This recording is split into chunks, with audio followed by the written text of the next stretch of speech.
자녀에게 도움을 청한 순간 인기 없는 시부모 된다. 은퇴를 앞두거나 이미 은퇴한 분들 이야기하다 보면 꼭 나오는 말이 있어요. 나중에 힘들면 자식한테 조금은 기대도 되는 거 아니야? 사실 이 말 틀린 말은 아니에요. 우리 세대는 부모를 부양하는 게 당연했던 시절을 살았고 자식에게 헌신하는 게 부모의 역할이라고 배웠으니까요. 그래서 은퇴 후 삶을 그릴 때도 마음 한켠에는 이런 기대가 자리 잡고 있어요. 정말 어려울 땐 아이들이 도와주겠지. 그런데 현실은 조금 달라요.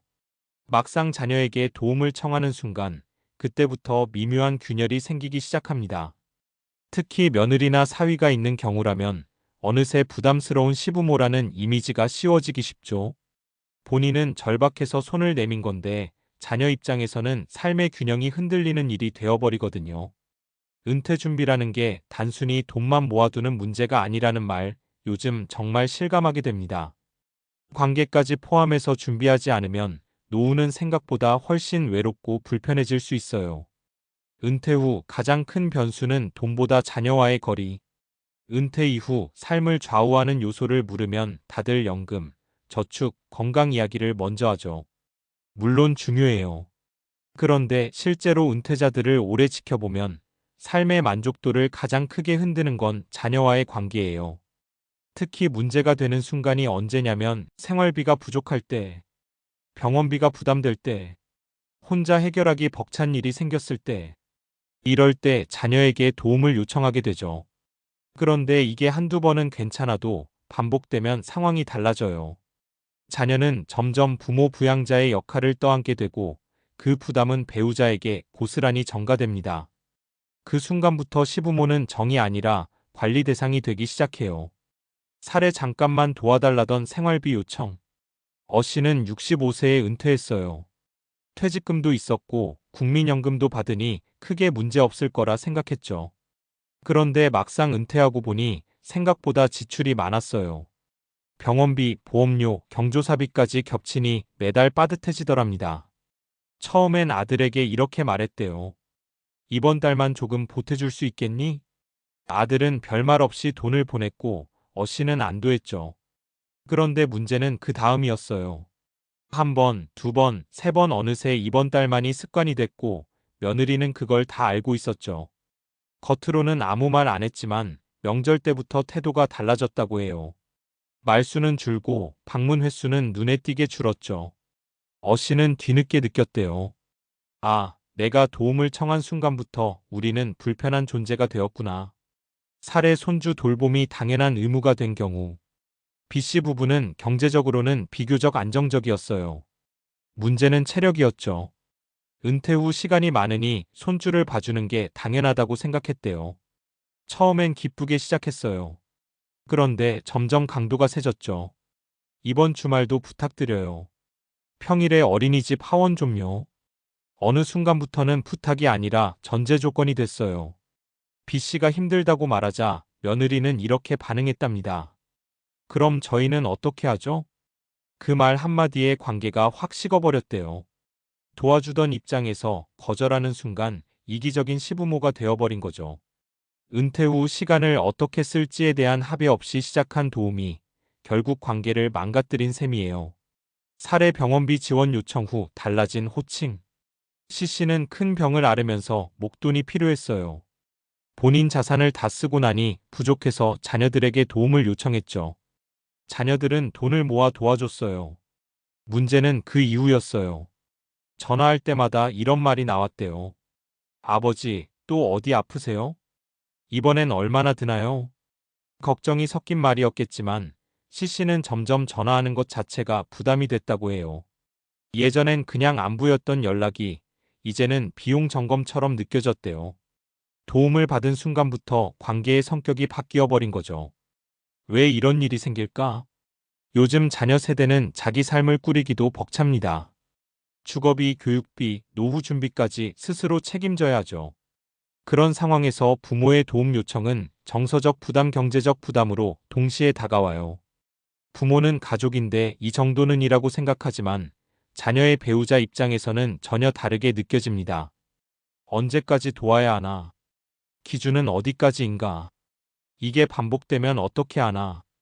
이 고민이 쌓이면 결국 시부모는 피하고 싶은 존재가 되기 쉬워요. 은퇴 준비에서 꼭 필요한 한 가지. 그래서 은퇴 준비에서 정말 중요한 게 있어요. 자녀에게 손 벌리지 않아도 되는 구조를 만드는 것. 완벽할 필요는 없어요. 다만 최소한의 생활비, 의료비, 위기자금 정도는 스스로 감당할 수 있어야 해요. 그래야 자녀와의 관계가 도움 마이너스 의존이 아니라 존중 마이너스 선택으로 유지됩니다. 그리고 또 하나, 도움을 요청해야 할 상황이 오더라도 빈도는 최소화하기, 명확한 한계 정하기, 감정적으로 기대하지 않기. 이 세 가지만 지켜도 관계는 훨씬 덜 상처받아요. 자녀에게 기대지 않는 노후가 가장 인기 있는 노후다. 아이러니하게도 자녀에게 가장 덜 기대는 부모가 가장 환영받습니다. 우리 부모님은 알아서 잘 사셔. 이 말 한마디가 자녀에게 얼마나 큰 안도감을 주는지 은퇴 후에야 깨닫는 분들이 정말 많아요. 은퇴 후 삶은 돈의 문제가 아니라 관계의 문제입니다. 도움을 청하는 순간 우리는 약자가 되지만 준비된 노후를 사는 순간 우리는 여전히 존중받는 어른으로 남을 수 있어요. 인기 없는 시부모가 되느냐, 언제나 반가운 부모로 남느냐. 그 갈림길은 은퇴 전 지금 바로 여기에서 시작됩니다. 인간관계에서 의존이 시작되는 순간 생기는 심리 변화. 심리학에서 자주 언급되는 개념 중 하나가 있어요. 바로 호혜성의 원칙입니다. 사람은 기본적으로 받은 만큼 돌려줘야 마음이 편해지는 존재예요. 문제는 부모와 자식 관계에서는 이 균형이 쉽게 깨진다는 거죠. 부모가 자녀에게 도움을 받는 순간 자녀는 이렇게 느끼기 시작합니다. 언젠가는 내가 계속 책임져야 하나? 이 생각이 들면 관계는 더 이상 감정 중심이 아니라 의무 중심으로 바뀌어요.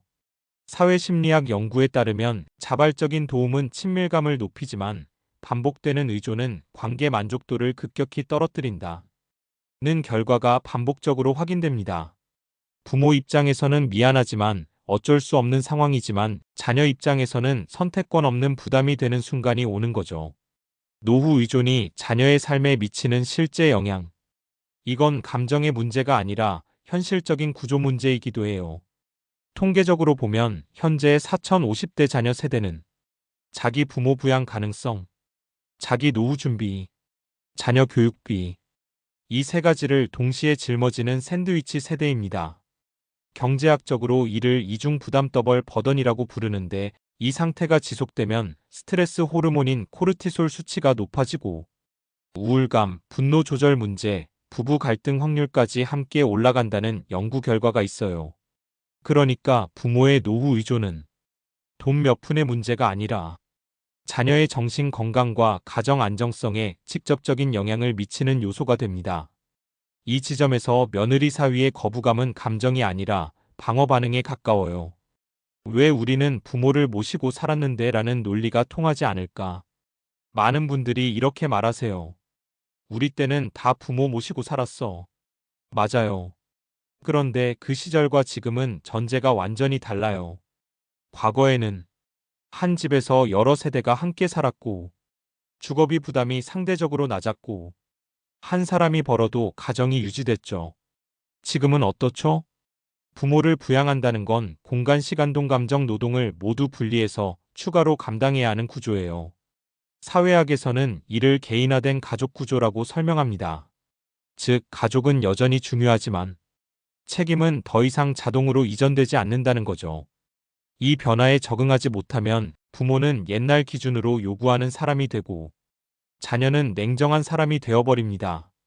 자립적인 노후가 주는 심리적 힘. 노년 심리학에서 아주 중요한 개념이 하나 있어요. 바로 통제감 컨트롤 센스입니다.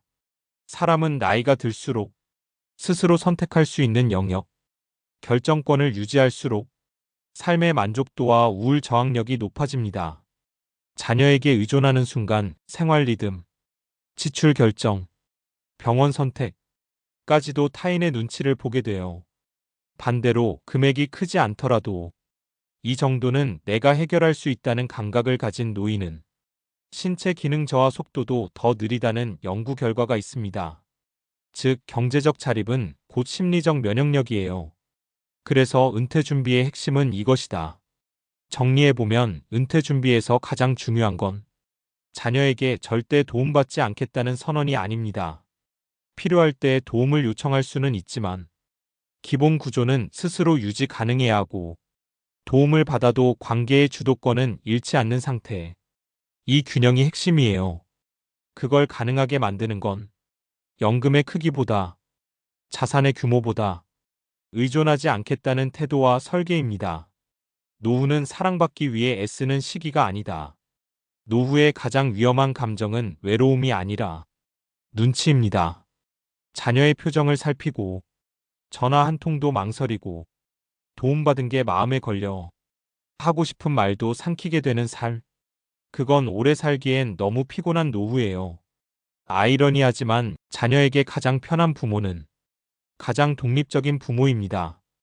은퇴 후 삶은 내가 얼마나 필요한 존재인가를 증명하는 시간이 아니라 나는 이미 충분히 내 몫을 해냈다고 스스로에게 말해줄 수 있는 시간이어야 합니다. 그게 결국 자녀에게도 부모 자신에게도 가장 건강한 노후입니다.